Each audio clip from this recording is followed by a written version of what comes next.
Next step, but we're gonna pound our in-wall ground posts. So these are ground posts that go in and your door studs are gonna slide over them. But we gotta mark this string, your end wall string. It's just touching the outside of your ground post, right? So first you need to find center, and then our door opening is gonna be 36 inches. So we gotta find center and then 18 inches on either side.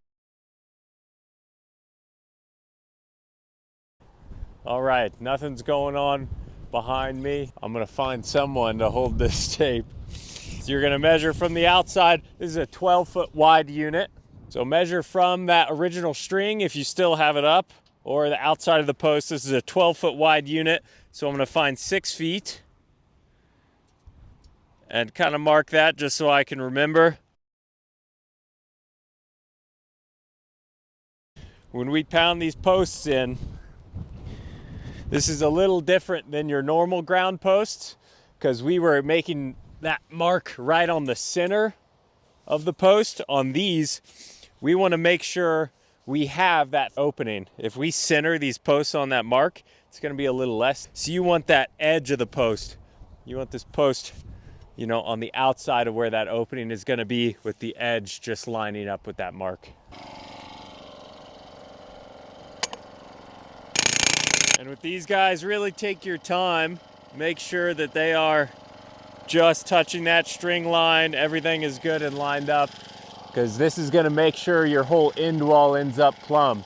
That's a great question. How far down do we go? So these don't have to be exact. I'd say about a foot, 18 inches out of the ground. Again, I'm going to the outside of that mark. All right, so our end wall ground posts are in on the front, and we're just gonna repeat that on the back. So we just got our end wall ground posts in. Now we can take all these strings away.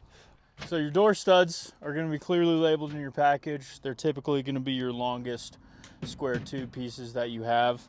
And before you go and put them on and start attaching them to your frame, you got to do a little bit of prep work. And so you're going to need your square fittings. These are going to be mounted to a tension band, which is attached to your bow frame. And you're just going to attach them to your square tube. And you'll notice that it's offset a little bit on there. And so this is going to be your outside, and this is going to be your inside. And this is pretty vital because you're going to put different screws on the outside than you are on the inside.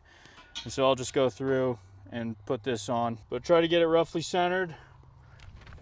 And so for the outside part of the screw, you're going to use a pan head just right there. Mounts into this number 2 square drive. This pan head does. There's the wind. And so just gonna go get that roughly centered.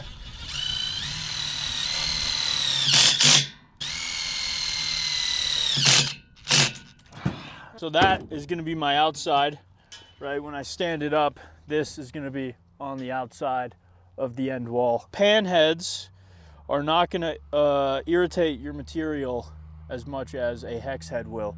The inside is going to get a hex head, 5/16 drive. This is your hex head. And you can see that if this was on the outside, it might irritate your poly or your Solex a little bit more than the pan heads will. Got to give them a little bit of a squeeze.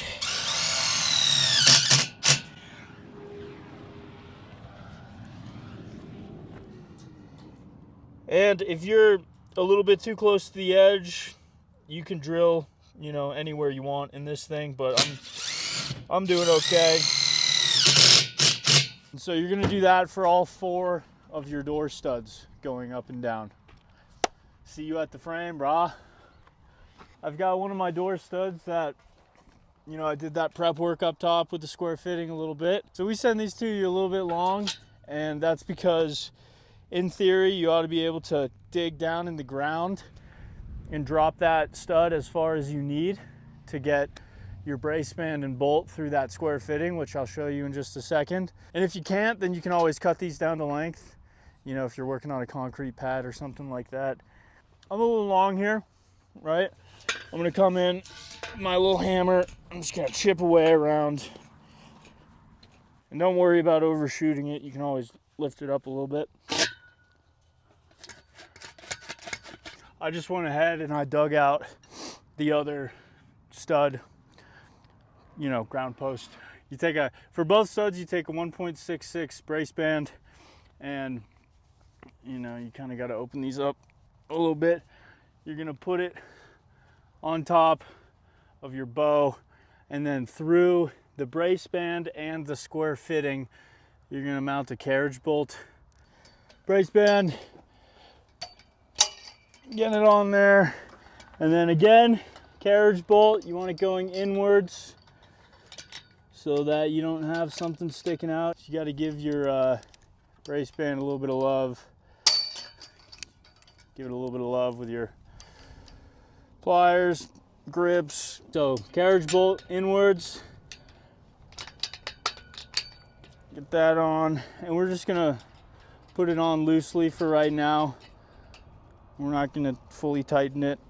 Now that our door stud is in, make sure you've got the pan heads facing out, and you're gonna want to slap a level just on the side of it. And if you have to adjust, you either have to dig down further or you have to lift it up a little bit and kind of play with the angle. But the goal here is just to get the door stud vertically level.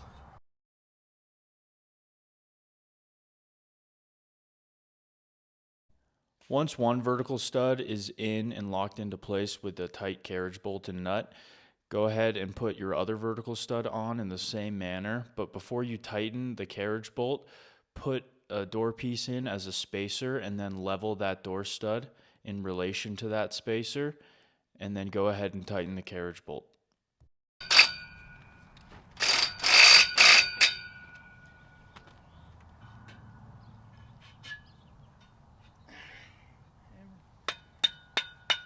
Oh yeah. Our two front door studs standing up, level, mounted, locked. And you're just gonna go ahead and do the same thing on the back, because the front and end walls have the same framing. This gives you the option to put a door in at a later date if you'd like, and if not, it's just gonna be one strong wall back there. And so Nick is digging out, right, the ground post holes for those studs to sink down into as he works it down to get it about at the right height up top. He's gonna do that for both of them,